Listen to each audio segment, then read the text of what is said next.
Assalamualaikum warahmatullahi wabarakatuh, anak-anakku sekalian. Hari ini kita akan kembali belajar tentang sistem komputer.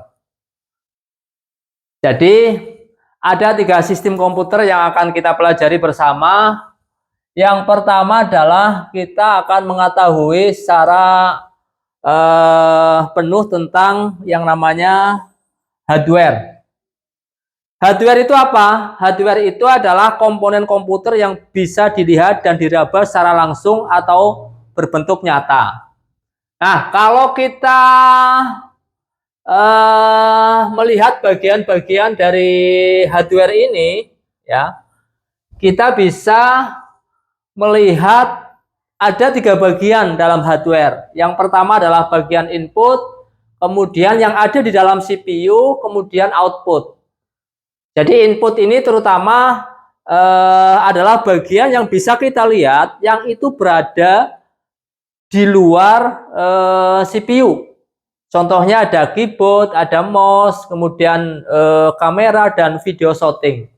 Jadi kalau kita akan melihat contoh gambar diagramnya atau bagian-bagiannya, ya, kita bisa menggambar hardware ini menjadi 3 kelompok besar. Yang pertama adalah bagian dari input.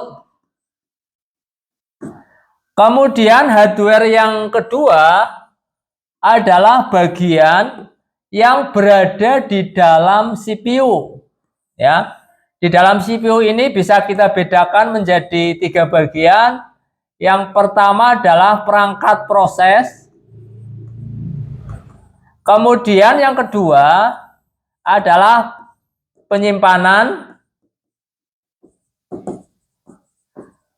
Kemudian bagian yang ketiga yang berada di dalam CPU adalah peripheral atau tambahan. Nah, kemudian bagian yang ketiga yang secara garis besar itu adalah output. Nah, dalam sistem kerja komputer, ya, di input ini kita akan mengenal adanya mouse, kemudian keyboard, kemudian ada juga di sini contohnya adalah video shooting. Nah, input ini, ya, kalau umpama kita memegang keyboard, ya, kita menekan tombol A, huruf A, maka instruksi di input ini, di perangkat keras input ini, akan secara otomatis kemudian direspon oleh perangkat keras yang lain, dan perangkat itu berada di dalam CPU. Di sini kita mengenal ada peralatan proses, ya. Di sini ada prosesor. Kemudian kita mengenal juga ada RAM, ada ROM, ya. Prosesor ini adalah bisa kita menggunakan Intel, kemudian AMD. Nah, RAM ini adalah random access memory. RAM ini biasanya adalah media untuk penyimpanan sementara. Jadi kalau semakin besar RAM-nya, maka kapasitas penyimpanan sementaranya juga akan besar. Sedangkan ROM ini adalah read only memory, adalah penyimpanan yang disediakan oleh komputer. Nah, kemudian setelah diproses, kita kasih tekan huruf A di keyboard, diproses. Perangkat lain, hardware yang berada di dalam CPU adalah penyimpanan. Ya. Kalau kita mau menyimpan, di sini kita tekan tombol Shift, pakai keyboard atau pakai mouse, kemudian akan tersimpan di media penyimpanan. Ada hard disk, kemudian ada flash disk, kemudian ada memory card dan sebagainya. Nah, kemudian yang ketiga adalah peripheral yang berada di dalam hardware CPU adalah peripheral. Di sini kita mengenal VGA card, ya. Kemudian MIDI card dan sebagainya. Nah, proses dari input ini kemudian diproses di dalam CPU, ya.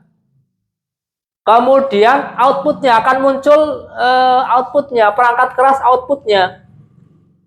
Contohnya VGA card, nanti akan tersambung otomatis dengan yang namanya monitor, ya. Ada juga nanti printer, ya. Kemudian ada juga scanner. Nah, ini adalah peralatan